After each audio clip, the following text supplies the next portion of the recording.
At 11:40 on a Saturday night, the closing report shows $18,400 in gross guest charges before tips. Every seat was filled from 6 until 10. A 40-minute wait formed at the door. The kitchen never stopped. It was the place's best night of the year. Yet part of that money was not there for the owner to use.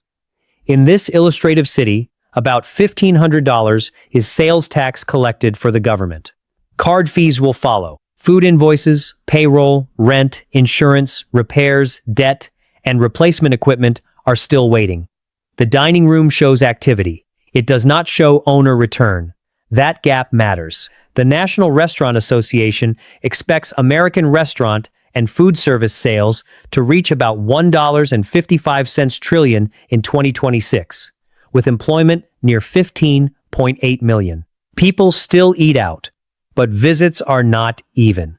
At the same time, 42% of operators said their restaurants did not make a profit in 2025. The trade can set a sales record while one owner still loses cash. The question is not simply whether customers arrive. It is whether each occupied seat leaves enough cash to support the machine around it. A full-service place sells seats, turns, and the check per guest. Seats are limited by the room, lease, and fire code. Turns show how many groups use each seat in one meal period. The check shows what each guest pays. Put the three together, and you get the room's sales cap. Full means the seats are occupied. It says nothing about whether guests order profitable items, whether the kitchen can serve them at low cost, or whether the rent was sized for a perfect year. The investment is harder. Most owners do not own the site. They own a lease, equipment, permits, recipes, local trust, and costly work fixed to a site they rent. The hood, grease trap, walk-in cooler, wiring, plumbing, and tile may stay behind when the lease ends. A buyer can start from a raw shell, take a former restaurant space, buy a live place, or join a franchise. Each route changes cost and risk, but all need cash to operate after day one. A polished new room with no cash reserve is not fully paid for. It is a failure waiting for the first slow month. At Ownership Atlas, the clearest way to read this trade is to track one sales dollar. The two largest expenses an owner can control are food and labor, known as prime cost. National Restaurant Association data for 2024 showed median food and soft drink costs near 32% of sales at full-service restaurants. Labor and benefits were a median 36.5%. Full-service sites in the black held labor near 34.2%. Restaurants that lost money were far higher. These are guideposts, not fixed goals, but they show why 2 percentage points can decide the year. Then come rent, card fees, insurance, power, cleaning, software, waste, upkeep, marketing, and permits. Delivery adds another layer. A $40 order sent through a platform charging 25% loses $10 before one dish is made. Food, packs, cook time, refunds, and errors still remain. Delivery can use idle cook time or win new fans, but a platform sale is not restaurant profit. Menu engineering can improve profitability without adding chairs. A steak may command a premium price, yet it also carries expensive ingredients, trimming loss, skilled preparation, and the chance of a customer rejection. A fountain beverage, appetizer, dessert, or cocktail may contribute more profit with much lower ingredient and labor demands. The objective is not simply promoting the highest priced dish. It is constructing an order whose combined contribution pays for the dining time consumed. That makes contribution per available seat hour an especially useful measurement. A table spending $90 across 2 hours may produce less than a table spending $70 in 1 hour, provided faster turnover does not damage hospitality. Reservation no-shows create the same economic loss. An empty table at 7:30 cannot be inventoried and sold tomorrow. Deposits, cancellation policies, and controlled overbooking can protect those irreplaceable peak hours. Inventory discipline matters as well. Excess purchasing traps working capital inside coolers. while an oversized menu creates additional preparation, supplier deliveries, staff training, ingredient spoilage, and operational complexity. Every menu item should justify the space, labor, and cash it consumes daily. Use is also uneven. Demand arrives in narrow windows.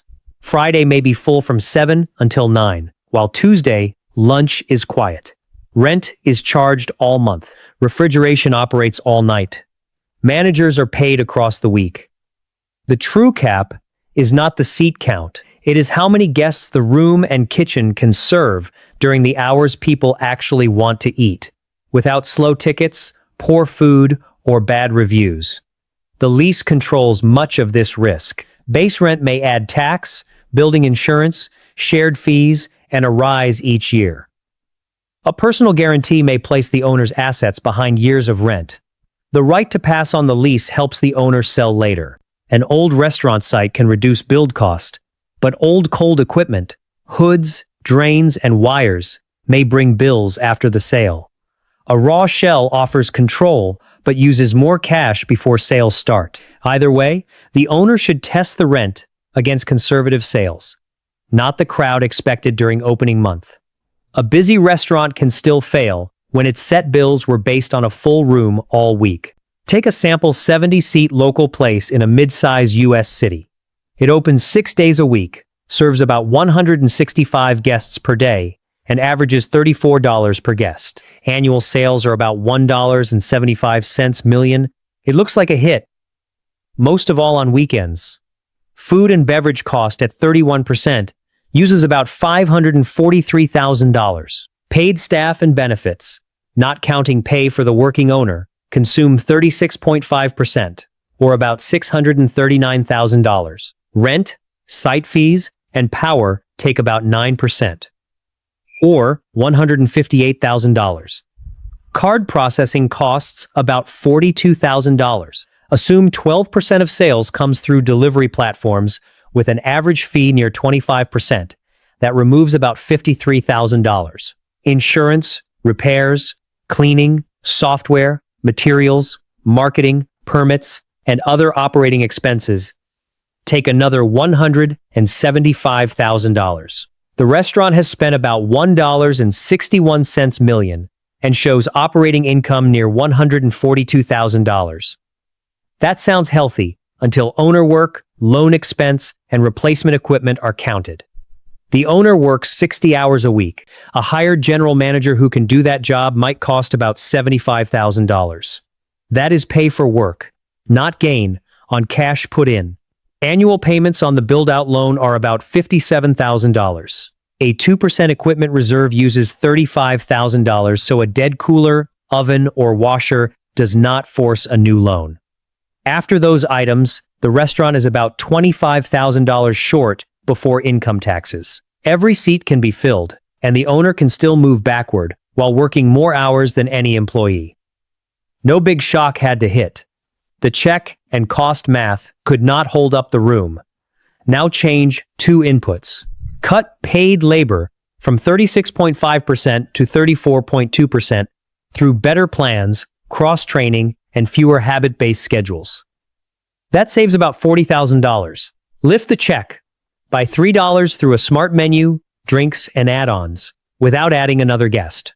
Revenue rises by about $150,000. Food and card expenses rise with it, but rent and much of the staffing are already covered, so more can stay as operating profit. This is why the best lever is often cash left per guest, not more guests. A restaurant should not chase volume that carries too little margin.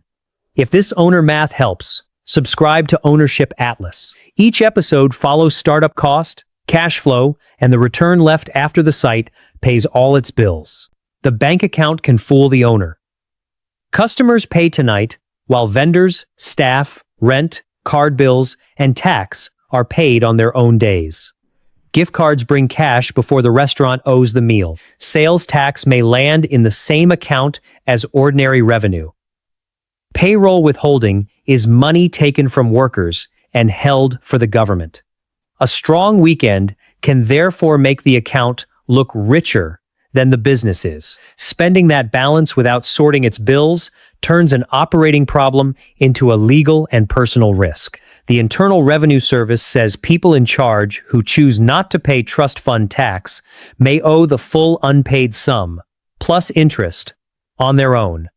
Paying other bills while known payroll tax stays due can show a willful choice. An LLC does not turn held tax into the owner's cash. Break-even must track cash left and bill dates, not gross sales. In the sample model, the boss must know how much each guest leaves after food, shift labor, card fees, packaging, and delivery expenses. That cash must cover weekly rent, fixed staff, insurance, software, debt payments, and the equipment reserve before the owner receives a return. A crowd that reaches break-even only on Friday and Saturday may still fail across the full week. Growth can worsen the problem.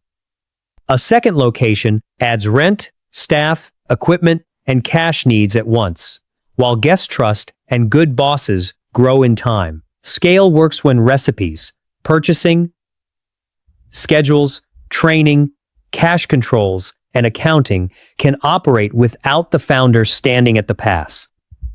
Exit value follows the same rule. A buyer wants cash flow that can move, a lease it can take, sound equipment, verified records, and a workforce that stays. A place that leans on the owner each night may be a demanding job with assets, not a valuable business. Here is the choice for the comments. Would you raise prices and accept a quieter room to protect cash left per guest? Or hold prices and chase more covers through deals and delivery? Knowing each order may carry a thinner margin. Return to the Saturday closing report. The room was full, but 3 numbers decide what that night was worth. Prime cost, cash left per full seat, and the set bills due after service. Ownership works when pricing, labor, rent, debt, and reserves still leave cash after paying the owner a fair wage. It becomes dangerous when a waiting list is treated as proof of profit. The dining room tells you the restaurant is wanted. The final cash count tells you whether it is worth owning. And some of the money in that account was never the restaurant's to keep.